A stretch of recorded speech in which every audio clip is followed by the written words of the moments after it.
Okay, we're gonna stop that. Can I stop that? No. Why? Okay.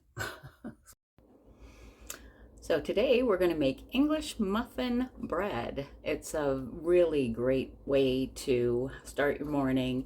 It's like an English muffin, except for it comes in a loaf and it costs a fraction of the cost. So let's get started. Okay, so the first thing that we're going to do is we're going to put 2 tablespoons of yeast in with a 1/4 cup of warm water. So I'm just going to do that in this small bowl. 1 and 2. 1/4 cup of warm water. And also 1 tablespoon of honey. Now, as you see, if you've made bread before, this is not a traditional bread recipe. That's a lot of yeast, but the yeast is necessary for the bubble texture of the English muffin bread. So I'm just going to put this here and I'm going to give it a little stir.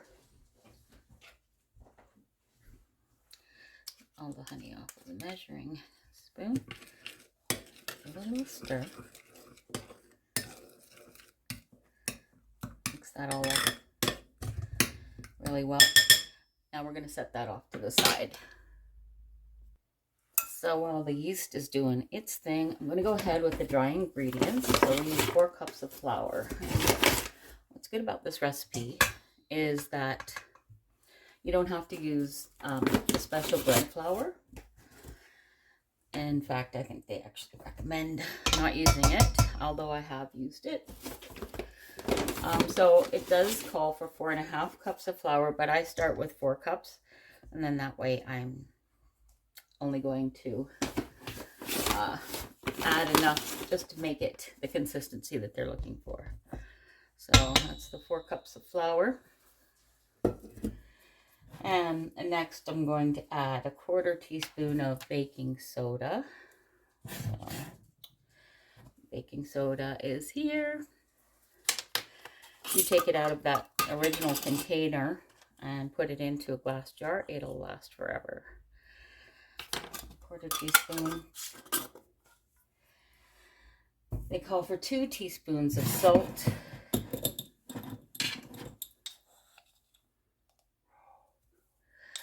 1 and 2 teaspoons of salt. All right.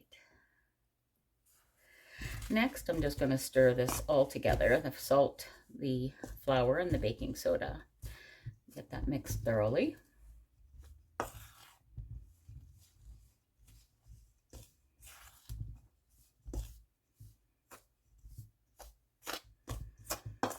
All right, I'm just going to grab another bowl here. So as you can see, I've just put the yeast into this a larger bowl. The next thing that we're going to do is add 2¼ cups of warm milk to the yeast. I'm using almond milk that was left over from when my grandson was here. He's lactose intolerant, so that's all set. Now I'm just going to give this a little stir. So and then the next thing to do is just to add a cup of the flour mixture into this. So we're just going to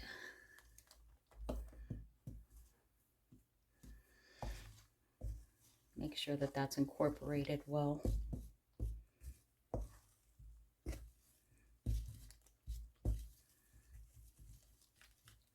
What I really like about this recipe is that there's no kneading at all, and it all stays in this bowl. There's no rising in this bowl, so you're not doing a double rise. So that's pretty cool. The next thing we're going to do is now just start to add the rest of the flour in. The recipe I use is kind of a cute recipe because it says you want a goopy consistency. They also posted a video of what that goopiness looks like. It, again, is not a traditional bread dough, and it is very wet.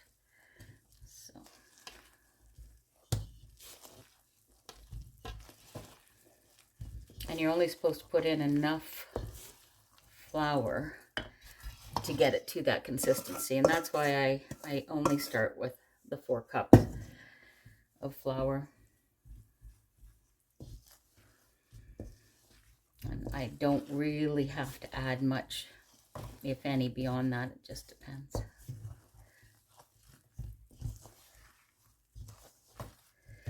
So you can see that this is starting to get to that.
Start.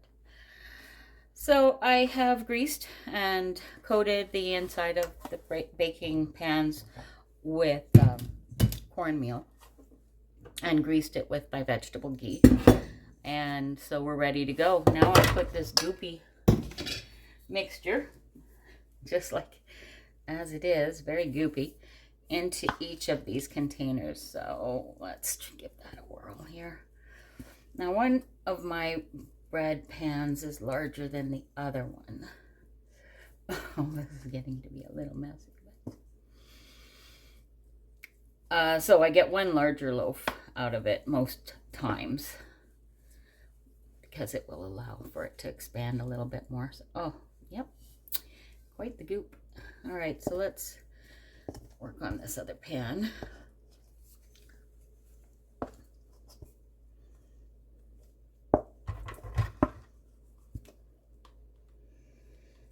Okay, and I'll come back here. Let's try to get the remainder out of the bowl. And get my spoon that I used with the yeast here. Look at that. That's not a comfortable feeling to have all this all over me. But whatever. I used to hate actually baking because I didn't like the mess that flour left behind. But I've gotten over it. I'm going to go ahead.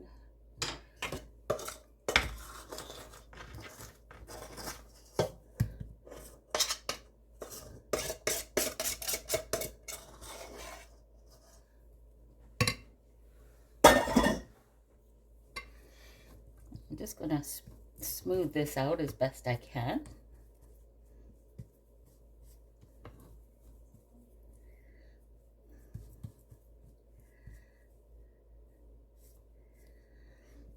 And we're going to leave this to rise. It says it should take 35 to 40 minutes.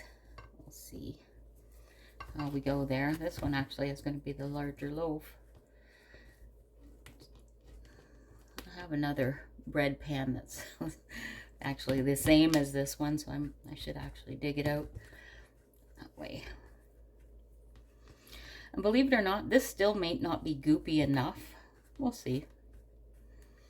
Like I said, it tastes good regardless, so not too disappointed. Okay, so I'm just going to put a tea towel over the top of this, and we're going to leave them set. I will use my heating pad as well, just to make sure they get a nice rise, and we'll see where we are in about 40 minutes. All right, let's see what we've got. Oh, that looks great. Oh, this one's actually starting to run off to the side. Looks like there's lots of bubbling action here, so the next thing we're going to do is just sprinkle the top of it with more cornmeal. And we're going to get it into the oven that's been preheated to 425. Cook it for about 15 minutes to 20 or 25 even, depending on how crisp that you want that top, the topping to be. So I got this recipe from restlesschipotle.com. It's a great recipe, as I mentioned. There's a couple of tips that she gives on here, which is don't try to slice this when it's still hot. It's best to leave it cool for a bit. You can use any kind of pans, and you can make it with whole wheat flour. I haven't done that yet, but you can, and you can add a whole host of things to it as well, like cranberries or raisins, any kind of fruit. She says about a half a cup. So I'll leave the recipe below. As I was mentioning, you can find the recipe below. I will leave it there, as well as a link to chipotle.com. They have a lot of really good recipes there. So I will show a picture and a little wrap up with the finished product here in about 20 minutes.